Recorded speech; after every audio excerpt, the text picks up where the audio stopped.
Paris and all that jazz. Les auteurs, enfin l'auteur en tout cas de ce film, Arnaud Lemort, réalisateur. Bonsoir. Baptiste Le Caplin. Bonsoir.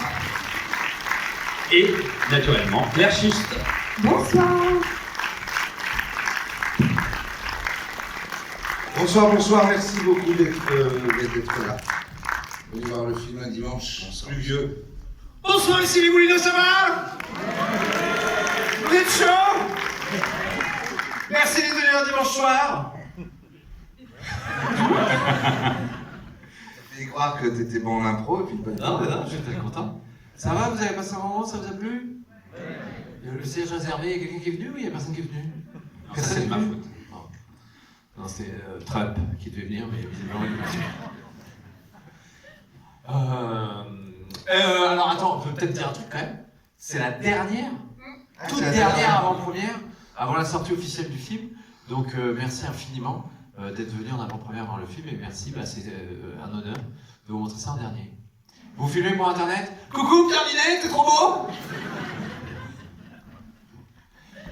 Comment ça s'est passé alors cette tournée? Est-ce que vous avez eu un accueil comme vous le désiriez? Ah oui, on a fait 57 villes avec... Tu as fait? J'ai fait 57 villes, Claire en a fait avec moi aussi. Et moi aussi. Et toi aussi, voilà. Vous battez pas. Non, mais on a montré le film un peu partout en France et on est très content de terminer ici, voilà. C'est une belle petite journée d'au revoir. Avec les gens. Oh putain, le flash était puissant, j'ai perdu 2 points sur mon permis là. Paf. Mais voilà, non, on est très content. Si vous avez des questions, tu as des questions à nous poser à moi? Alors moi j'en ai pas, enfin j'en ai plein, mais est-ce qu'il y a des personnes dans la salle qui avaient La première question fait toujours un petit peu peur, voilà. Mais n'hésitez pas, on est hyper J'en ai une sympa. directe. Et voilà, c'est parti. Bonsoir. Bonsoir, comment tu Bonsoir. t'appelles?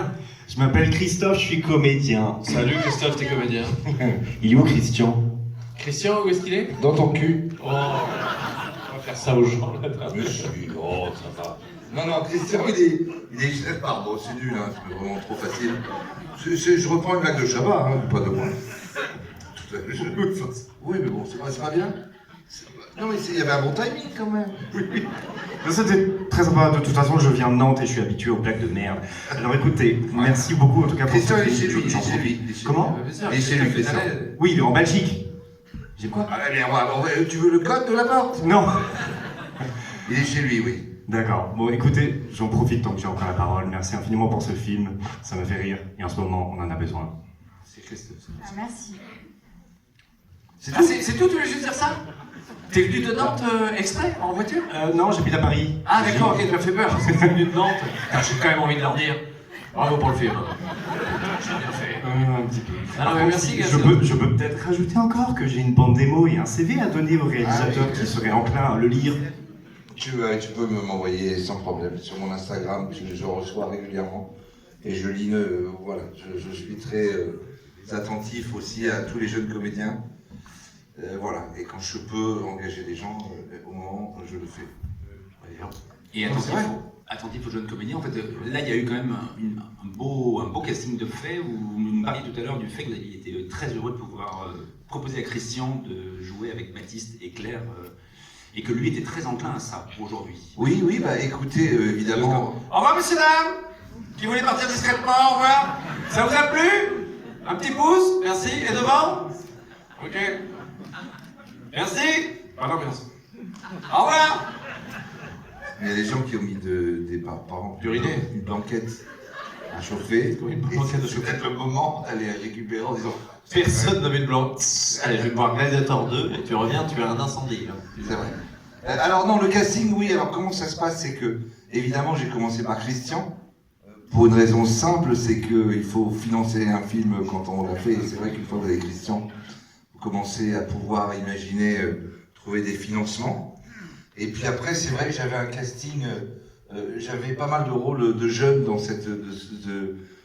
dans ce film. Et la première chose que je voulais absolument, c'était trouver une crédibilité dans les couples. Et donc, comme vous pouvez voir là, si je vous disais que ces deux-là sont ensemble, vous diriez, bah oui, c'est tout à fait possible. Et donc, à l'écran aussi. Et c'était la même chose pour Christiane Ariely. J'espère que vous étiez content de la revoir au cinéma, parce que, quand même, très belle femme, très bonne comédienne. Et je trouve qu'elle est drôle, elle est charmante, elle est surprenante. Et le couple avec Christian marche très bien. Et puis tous ces rôles autour, j'ai eu la chance d'avoir Thomas VDB qui joue cette espèce de rebouteux un peu dégueulasse dans sa bergerie là, qui arnaque les gens. Comment? Il est très bon. C'est le Tokyo, c'est mon qui parle. Ah pardon, et Ryan, c'est pas... Oui, c'est à un moment donné, il faut avouer que pour une comédie, déjà aller chercher des gens, enfin il y a une magie qui doit s'opérer. Et surtout que, vous avez remarqué, à chaque fois il y a des personnages qui arrivent, Thomas VDB arrive, s'il n'avait pas été le rôle aussi incarné, ça fait un petit... On reste longtemps dans la bergerie, ça aurait été un problème. Ryan, c'est une sorte de rebondissement dans le film quand il arrive, et il est super bon, et heureusement on est content de le voir faire sa scène de mytho là, dans son fauteuil roulant, le faux handicapé. Donc ouais, j'ai eu beaucoup de chance pour le casting. Ça se fait, eux ont fait des castings, hein, parce que j'ai été aidé d'un directeur de casting, parce que parfois vous avez des idées mais pas forcément les meilleures, et le directeur de casting, lui, il voit les gens, il les regarde, c'est son métier.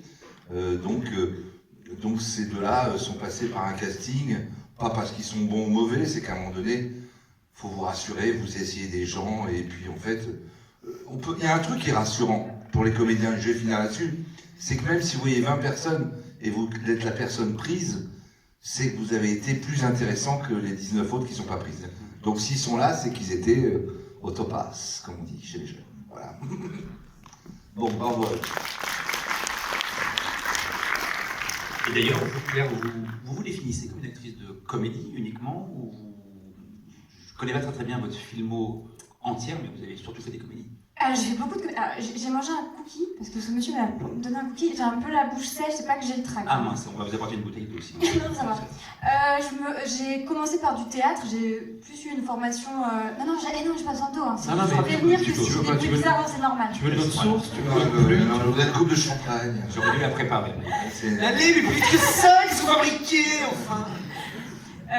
J'avais une formation plutôt classique, je faisais des classiques de théâtre, Racine, Shakespeare, tout ça, et en fait, à chaque fois, je faisais rire, en fait, quand je faisais ces rôles dramatiques. Et ouais, et du coup, je me suis retrouvée à plutôt jouer des choses comiques, du Marivaux, Les Servantes, tout ça. Et j'ai après décroché des rôles beaucoup dans la comédie. Et j'ai fait des rôles de filles un petit peu perchées, un peu minuches, j'en joue beaucoup. Et voilà. Elle a ce qu'on appelle, bravo, mais je précise juste, il y a des gens qui l'ont, ce qu'on appelle la vis comica. C'est-à-dire qu'il y a des gens qui sont drôles naturellement, exactement comme chez vous, en famille, il y a le gars qui raconte bien les histoires et celui qui les raconte très mal. Donc eux racontent bien les histoires. Donc ils les incarnent en comédie. Et vous êtes drôle. Donc c'est un truc, hein, la comédie, tu l'as ou tu l'as pas. Après, il y a des gens qui sont très drôles sur scène ou dans les films, mais pas forcément dans la vie. Non mais moi ça m'intéresse pas dans la vie. Ah oui, forcément. Ah non. On parlait à l'écran. Non. Je les fréquente pas dans la vie. Tu dis ça pour moi? J'ai visité personne. Non, ok, je l'ai plus. Non, il est drôle aussi dans la Je l'ai vie. plus perso. Il y a des questions. Bonsoir au fond. Alors, Attendez, on va vous apporter un micro. Tu veux boire de l'eau? Non. Ici, on va aller chercher de l'eau. Je veux du champagne. Du coup, moi, Bonsoir. Bonsoir. Comment tu t'appelles? Chloé. Salut Chloé. Ma question c'est pourquoi un psy et pas un autre métier? Foutre en l'air l'idée de mon film, toi. Alors, c'est l'histoire d'un chef de chantier. Il en a ras-le-bol d'un de ses ouvriers qui n'arrive jamais à l'heure. Il dit, écoute-moi bien, soit je te fous un parpaing sur la tronche, soit tu trouves l'amour. Ce chef de chantier, 5 ans après, Très bien. voilà. Donc, non, en fait, pourquoi un psy? Parce que ce qui est marrant, c'est que le psy, c'est une sorte d'autorité. Tu sais, quand on va chez le docteur, d'un seul coup, on est un peu flippé parce que on a l'impression que le médecin, il sait plein de choses qu'on ne connaît pas. Donc quand ce psy lui dit Damien, on va arrêter les séances. Ah bon, il est paniqué. Voilà ce que vous allez faire, il faut absolument trouver l'amour. Si c'est un chef de chantier qui lui dit, il va lui dire oui, oh, fais pas chier. Là, comme c'est un psy, ça fait 5 ans qu'il est avec lui, il a une grande confiance en ce psy. Donc finalement, dès le départ, il va tout faire pour essayer de trouver l'amour en se disant il a sûrement raison, c'est ça la solution. Et du coup, il le retrouve 1 an après, une fois qu'il a rencontré Claire. Et là, c'est d'autant plus marrant, tu vois que c'est la fille de Christian Clavier dans le film. Mais un psy, voilà, les médecins ont une autorité naturelle. Si un médecin dont tu as confiance se dit, voilà, tous les matins, vous allez boire un petit jus avec de la betterave, tu vas le faire. Voilà. Donc, j'ai l'impression que ça marche mieux, le rapport d'un psy et d'un patient. Et surtout, ça n'a pas été beaucoup fait, je trouve, au cinéma français. Des films avec des psys, on est bien d'accord? On fait un oui du bien. Non, mais de toute façon, moi, je passe toujours par le cadre, c'est sympa, et puis un guide, voilà, je navigue entre tout ça. J'ai répondu à ta question? Merci Chloé. Bonjour. Bonjour. Salut. Comment vous appelez-vous? Gwendoline. Gwendoline. Vous êtes venue avec Chloé? Exactement. Très bien. Petite question, je voulais savoir, pour pouvoir jouer ce rôle, le jeu d'acteur, est-ce que vous avez du coup vu un psy pour un peu s'imprégner de tous les problèmes que vous Des morosités, des névroses? Ouais, voilà. Moi non, mais je travaille avec Ou si Jérémy vous Ferrari, avez, moi. Donc je suis une éponge. Non, j'ai pas été voir de psy exprès pour ça. J'ai pas suivi de psychanalyse accélérée ou quoi que ce soit. Non, j'ai pas rencontré de gens. Il y a des prédispositions en fait. Il y a des prédispositions. Ouais. Non, mais moi, le rapport avec les psys, je connais pas bien. Enfin, pas du tout. Même moi, je viens de Basse-Normandie, je viens de la campagne. Et il n'y a pas du tout de cabinet de psy là où j'ai grandi, quoi. Si on va pas bien, soit on fait du sport, soit on devient alcoolique. Et j'ai opté pour le sport. Enfin, la Volvic arrive. Voilà. Il y a des psys dans la salle d'ailleurs ou pas? Il y a des psys dans la salle, c'est vrai qu'on ne demande pas assez. J'aimerais bien savoir. Il y a des psys dans la salle ou des gens qui sont dans l'école Ah. Ah oui? Vous êtes psychologue, psychiatre? Mais en fait, honnêtement, j'avais vraiment pas le temps. Parce que j'ai eu le rôle, je vais vous dire, il était 1 mois et demi avant le début du tournage. Il y a eu un long casting. Et j'ai plus passé du temps à préparer le scénario, à bien connaître mon rôle, parce que quand j'ai été pris, Arnaud Lemort m'a appelé pour me dire que j'ai eu le rôle au bout d'1 mois de casting. Et après, j'ai eu le coach de Christian Clavier qui m'a appelé, qui s'appelle Jérôme Andry. Et voilà, Christian Clavier travaille ses scénarios des mois et des mois à l'avance. Depuis des années, il fait ça. C'est pour ça qu'il est si fort également. Mais moi, et donc il m'a dit, comme tu vas avoir beaucoup de stress. Et d'ailleurs, la machine à café, est-ce que c'est une vraie machine à café? Est-ce qu'elle existe? Christian, d'ailleurs, il l'a récupéré. C'est vrai, il l'a récupéré? Oui, parce qu'il a tellement maltraité. Parce qu'apparemment, il y a une anecdote sur ce jeu. Ah oui, Apparemment, il y a la machine à café, oui, c'était un moment d'improvisation. Ah bah, c'est Christian qui a totalement inventé la scène. Voilà, c'était le tout début du tournage. Christian était très en forme. Il a dit tiens, regarde, je vais faire un truc. Et évidemment, normalement, la scène c'était juste en fait, qu'est-ce que vous faites? Pas de raison pour vous venger sur cette machine. Et on mettait juste de l'eau, c'était terminé. Sauf que Christian, il a rendu le truc. Encore une fois, il a quand même payé 8 millions d'œufs. Donc c'était. Elle est niquée, elle est complètement niquée! Je reste à neuf! Donc ça, quand il a fait ça, on était complètement estomaqués. C'est très dur parce qu'on ne doit pas. Même si c'est une comédie, nous on doit être un peu sérieux quand on travaille un minimum. Et quand Christian il nous offre des impros comme ça, il faut rester stoïque. Alors Arnaud rigolait des fois derrière son combo. Moi, je suis très client, c'est-à-dire qu'une fois que j'ai écrit ou fait un film, je ne me vois plus en tant qu'auteur, je suis derrière l'écran, là, qu'a un réalisateur quand il travaille, et je ris, je deviens un enfant qui est devant, parce que les écrans, en plus, aujourd'hui, on voit vraiment bien la scène, je redeviens un enfant qui voit des scènes, des acteurs jouer, et je suis très client, je me marre, et parfois je fous en l'air mes propres scènes. Et donc je vois l'acteur qui se tourne en disant « Quel est le connard qui rit là ?» Je suis désolé. Donc voilà, donc ça m'arrive de foutre en l'air une scène parce qu'on m'entend rire dans la scène qui joue plus loin. Mais bon. Il y a une question là-bas. C'est du sport celui-là, regarde. Regarde-moi ça. On prend ton temps, si on meuble, on Gazelle. peut. Ça arrive les silences aussi des fois. Oui, non c'est bien, oui. Non, en buvant. Merci. Bonsoir, d'abord bravo, parce qu'on a beaucoup ri. Merci, monsieur. Merci monsieur. Une petite chose, est-ce que vous avez prévu une suite? Par exemple, quand ils se marient, jamais son mot gynéco, enfin bref. Alors ok, donc on va pas l'écrire ensemble le film. Hein, Jamais son mot gynéco. c'est-à-dire ça démarre sur un plan, la femme est dans les étriers. Non. Écoutez, une suite dépend du succès de celui-là. Évidemment, si on fait un beau score... C'est quoi un beau score, Arnaud? Un gros score. Mais non, si en gros, je vais vous dire, à partir d'1,5 million d'entrées, on commence à penser à une suite. Avant, on se dit, bon, c'est bien, on peut... Avec nous Comment? Avec nous? On verra, ça dépend de ce qui se passe, les textos qu'on s'envoie entre les trucs, si on reste copains. Évidemment, avec vous, je ne vais pas refaire un 2 sans le couple. T'auras peut-être un bébé, j'en sais rien, et le bébé ira chez le psy. Mais non, vous irez voir une thérapeute de couple, voilà, ou peut-être, voilà, il y a des choses à faire pour un 2. Bah, oui, c'est pas un 2, mais c'est dur hein, aujourd'hui de faire un score au cinéma. Parce que vous étiez tous allés voir Vaiana comme des fous, là. Vous n'avez plus d'argent, du coup.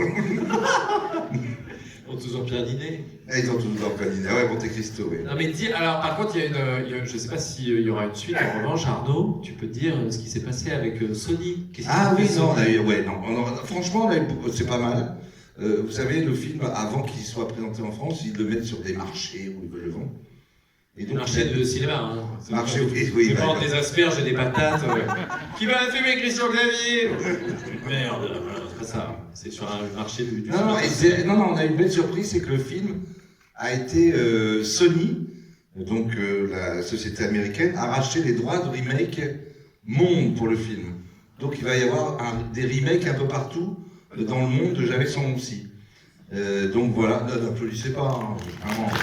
Merci hein, quand même. Ça arrive pas souvent, moi c'est ma première fois. Hein. Et donc il y a déjà un casting au Mexique, en Italie et en Égypte. Et là, peut-être ton personnage sera sur le Sphinx. Vous n'avez pas sauté, là bien. J'aurai tout de profil en Égypte. Voilà. Regarde, il va galérer. Quand je tourne. Non, c'est Christian. Non, c'est vrai que c'est des vraies belles nouvelles, voilà. Donc. Et un remake, qu'est-ce que c'est? Ils reprennent exactement le scénario et le traduisent. Alors, je ne sais rien du tout. Une fois qu'ils rachètent les droits de remake, du refaire hein, en français, et ben après ils font ce qu'ils veulent. Hein. Je pense que j'ai pas mon mot à dire. Peut-être qu'il y a des blagues de vomi marchent pas en Égypte. Non, on fait aucune blague de vomi. Donc voilà. Et donc ils vont, je sais pas, ils vont reprendre tout le thème, l'histoire, et puis il y aura sûrement des nouveaux gars, des nouvelles choses. Je sais pas du tout. Oui, donc en fait, un remake, quand on prend les doigts d'un remake, c'est vraiment, on reprend l'histoire, un beau-père qui est psy. C'est ça. Okay, mais après, ils font ce qu'ils veulent, hein, parce que, par exemple, là, il y a une bande-annonce qui est sortie en Espagne. Je sais pas ceux qui ont vu la bande-annonce avant de voir le film, ils ont enlevé le vomi. Bon, il n'y a que l'oiseau qui se fait péter sur un truc, je trouve ça violent. Le vomi, voilà. Et eux, ils ont enlevé le vomi en Espagne. C'est dans la bande-annonce. Donc, selon les pays, il y en a qui préfèrent ci, qui préfèrent ça. On n'a pas, bizarrement, c'est du. Enfin, de l'humour. Pourquoi la sodomie en Égypte, ah oui. Okay. Ah bon, oui, on voit pourquoi. Oui, c'est très technique en première, il y a le budget. Ouais. Non, mais je le note, ça en sortant sur mes notes, surtout le pas faire sodomie en Égypte. Oui, ce serait pas la meilleure. Mais t'as pas un droit de regard sur les remakes? Non, pas du tout. Non. Parce que sinon, il faut que tu te retapes tout ton scénario que tu connais en mexicain et tout. Oh là là, vous n'avez pas sauté! Vous n'avez pas sauté! Miguel, vous n'avez pas sauté! Un pepito. Donc, voilà. Les autres questions? Vous allez rentrer chez vous? Vita. Vita. Peut-être, monsieur là-haut. Bonjour, monsieur. Il va pas en cours à chaque fois? Meublé donc. Tu vas te faire. Bon, on va meubler. Olive et Tom, ils sont toujours en forme. Tom, Olive. Ah, ok, là. Bonsoir. Bonsoir, monsieur. Bonsoir. Alors, juste une petite question. Oui. Si vous, en tant que producteur, est-ce que vous avez le droit du premier rôle? En l'occurrence, là, c'est Christian Clavier. C'est qui le producteur? Moi, je suis réalisateur. Ah, oui, c'est le réalisateur. Ouais. J'ai le droit au premier rôle? Non, est-ce que vous pouvez prendre par exemple De Niro dans. Ah non, mais c'est. S'il y avait des bloqués sur un le remake, je bloqué sur le remake. Ah non, le remake, non. On vous donne de l'argent, pas à moi. On donne de l'argent aux sociétés qui produisent. Je peux en avoir un peu quand même. Non et après, vous laissez les droits, ils se débrouillent. Moi, j'ai aucun droit de regard. C'est trop compliqué. Je connais pas. Je connais pas les. Vous imaginez au Mexique, je connais pas les acteurs mexicains. Je vais pas dire, j'aimerais bien Pedro Sanchez, je l'adore. Voilà. Je ne les connais pas. Hein, donc. Bon, bah bravo, c'était un beau film, les images de la Savoie sont merveilleuses. Merci. Donc, chapeau aux acteurs aussi, qui sont présents. On est rémunéré, donc merci monsieur. Merci, bonne soirée à vous. Merci à vous, bonne soirée. Il va vraiment dire bonne soirée, genre on rend l'antenne. Et tout de suite, le sport. Je crois qu'il y avait encore une question. Dernière question? Alors, ça va être la dernière question, les avant-premières, alors. Toute dernière? Allez-y, monsieur, allez-y. Pour un avis très personnel, pour moi, Baptiste Le Caplin, c'est les duos impossibles en improvisé. Donc mon a priori, c'était vous sur la relation de couple. Arnaud de sa mère et vous. Voilà. Et juste pour vous dire que je me suis totalement détaché de ça. Merci pour le film et à vous. Ah, merci beaucoup, bravo, c'est très gentil. bravo. Merci Gassanora. Tu as pris tes places pour la tournée du film? Oh là là. T'as pris tes places pour le spectacle ou pas? Encore, mais ce sera fait. Ah bah merci, c'est très gentil, je te remercie. C'est adorable, merci beaucoup. Et regardez ce qui arrive. Voilà, comme c'était bientôt la dernière question, on s'est dit que... Ah, ça- c'est bon. Pour moi. Merci beaucoup. Merci. Eh ben, de l'eau et des fleurs, voilà. Il manque plus qu'un. La diva. Ah, la diva. C'est La pas comme diva. ça. C'est pas comme ça tout le temps. Hein. En tout cas, sachez que voilà, vous êtes là pour nous porter bonheur, parce que ce garçon-là a fait donc 57 dates, 57, il était dans toute la France. Nous, on était un peu dans la salle, derrière vous cachés. Je vous ai entendu vraiment rire, donc ça, c'est rassurant. Voilà, donc qu'est-ce qu'on peut faire? Le film, c'est un mercredi. Vous pouvez crier un gros merde, hein, tous ensemble. Vous pouvez faire ça pour mercredi? 1, 2, 3. On prend. Je prends, merci beaucoup. Merci à vous. Merci à vous, merci. Merci infiniment et merci UGC. Merci.